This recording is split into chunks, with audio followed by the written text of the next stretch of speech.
कलमा है गुड़गांव हरियाणा से हमारे बीच आई हैं। अकेली कवियत्री हैं, इसलिए जितनी यहाँ पर महिलाएं हैं उनका ज़्यादा प्रतिसाद उनके स्वागत में मिले, उनका स्वागत हो। ये हमारी आज की छोटी सी सूची है। मेरा नाम कुमार विश्वास है, थोड़ी लज्जा शेष हूँ तो एक बार मेरे लिए भी तालियां बजा दीजिएगा। हमसे कोई पूछ रहा था कि ये तो छोटा सा परिवार है पावर ग्रिड का, कितने लोग होंगे, 1000 का हॉल है, 2000 का है। तो मैंने कहा ये लाखों करोड़ों लोग हैं, क्योंकि सवा लाख के बराबर की तो पगड़ियां हैं कितनी भी प्रकार के यहाँ पर बैठे हुए हैं। जो हमारे गुरु गोविंद सिंह जी के लाल बैठे हुए उन्हें भी प्रणाम करते हैं। महामहिम के पास समय की सीमा है, लेकिन अब तो जम्मू कश्मीर में सब ठीक है। महामहिम हम सोचते हैं कि थोड़ा समय तो आपका हमें मिल ही जाएगा। मैं स्वरों, व्यंजनों, शब्दों, वाक्यों, सर्ग प्रबंधों की निर्मात्री माँ को प्रणाम करता हूँ। यहाँ माँ वैष्णो देवी का दरबार भी है। अभी मुझे पिछली बार नवरात्रि के प्रारंभ में वहाँ अपनी सेवा देने का अवसर मिला, और मैं इस मंच के माध्यम से आपको इस बात का आभार भी दूंगा। माँ मैम की जो व्यवस्था वहाँ इस समय हुई है, जिस प्रकार की सुविधाएं वहाँ हुई है, ये अपने आप में एक अप्रतिम उदाहरण है। इसके लिए हम आपके आभारी हैं। पूरा भारत का वैष्णव समाज आपका आभारी है। मैं माँ की प्रार्थना करता हूँ कि मुस्कुराती जिंदगानी चाहिए, शब्द की जागृत कहानी चाहिए। मैं पहली बार आपके आया हूँ। हम सब कवि को और कुछ नहीं चाहिए। मुद्रा उद्रा तो जो हुई होगी हो ही गई होगी, पता नहीं क्या हुई है। कवि को चाहिए आपका प्रतिसाद, आपकी तालियां। जब कवि चला ईश्वर के यहाँ से, तो ब्रह्मा जी ने उससे पूछा, भरत मुनि के नाट्य शास्त्र में श्लोक आता है कि कहाँ भेजूं, अमेरिका भेजूं कि हिंदुस्तान।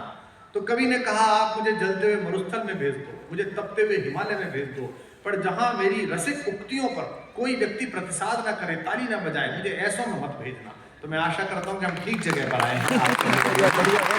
मुस्कुराती जिंदगानी चाहिए, शब्द की जागृत कहानी चाहिए, सारी दुनिया अपनी हो जाती है, बस एक उसकी मेहरबानी चाहिए। कश्मीर हमारी ज्ञान परंपरा का आदि स्रोत है। हमारे व्याकरण के आचार्य, चाहे वो अभिनव गुप्त हो, जितने भी हैं, वो यहीं से गए हैं, इसी कश्मीर से गए हैं।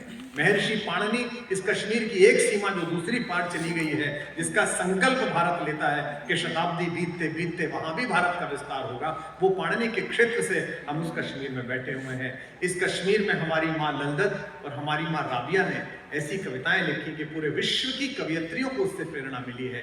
इसी समय में, इसी स्थिति में पद्मा जी के द्वारा ऐसी अद्भुत कविताएं लिखी गई हैं कि हिंदी और डोगरी की कवित्री के रूप में वो बहुत प्रसिद्ध है। मैं इस पूरे जम्मू एंड कश्मीर के जितने भी कवि परंपरा के लोग हैं, हिंदी की ओर से इसलिए प्रणाम करता हूँ कि हम उनकी माँ के दरबार में मौसी के बेटे आए हैं। हम चाहते हैं कि आप हमारा वैसा ही स्वागत करें जैसे परिवार में। सूचना है कि संविधान की एक मर्यादा पीठ सामने है, तो हमारी भाषाई जो कौशल है, हमारी जो दैनिक टिप्पणियां हैं, जो प्रतिदिन भीड़ के कवि सम्मेलन में हम करते हैं, उससे परहेज करते हुए आप लोगों को सुनाया जाए। पावर ग्रिड अपने आप में पूरे भारत में संचार का काम करता है, ऊर्जा का, और ऊर्जा के लोगों के भीतर ऊर्जा होगी ऐसी मैं आशा करता हूँ। मैं पहले कवि के रूप में आमंत्रित कर रहा हूँ गाजियाबाद से आए हुए एक युवा अधिवक्ता को, जो गाकर अपनी बात पढ़ता है, हास्य की कविताएं पढ़ता है। हो सकता है कि आपके किसी राजनीतिक विमर्श के विपरीत उसकी बात चली जाए, लेकिन फिर भी आप मान लीजिएगा, सुन लीजिएगा, तालियां दे दीजिएगा उसे, क्योंकि हमारे देश में गाई हुई बात का बुरा नहीं माना जाता।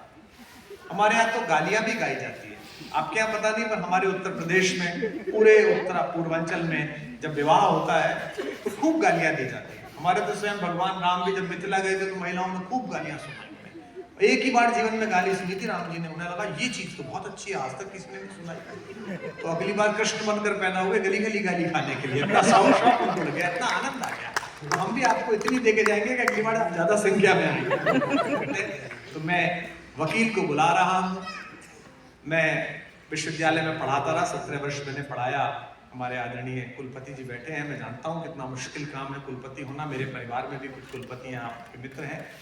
वो एक बार स्वर्ग में कुलपति जी पहुँचे तो यमराज ने पूछा कि सर आप? तो बोले साहब मैं पहले कॉलेज में पढ़ाता था, फिर विश्वविद्यालय में पढ़ाने लगा, फिर अंतिम दिनों में कुछ दिन के लिए कुलपति हुआ। एक दिन छात्रों का आंदोलन हुआ तो दिल में दर्द हुआ, तो यहाँ आ गया। तो यमराज ने कहा गुरुदेव आए हैं, बंगला तैयार करो, बंगला तैयार करो, बड़ा बंगला बनाओ, गुरु जी आए हैं। एक दूसरा पहुंचा, बोले तुम बोले हमने तो कुछ दिन यूनिवर्सिटी में काम करा, उसके बाद एक विधायक जी मिल गए, वो मंत्री बने, हमको उन्होंने कुलपति बनवा दिया 15-20 साल में। फिर हम वहाँ कुलपति बने, फिर यहाँ कुलपति बने, फिर वहाँ कुलपति बने। आखिरी जब सत्र था तब हार्ट अटैक हो गया। बोले इसे नरक भेजो।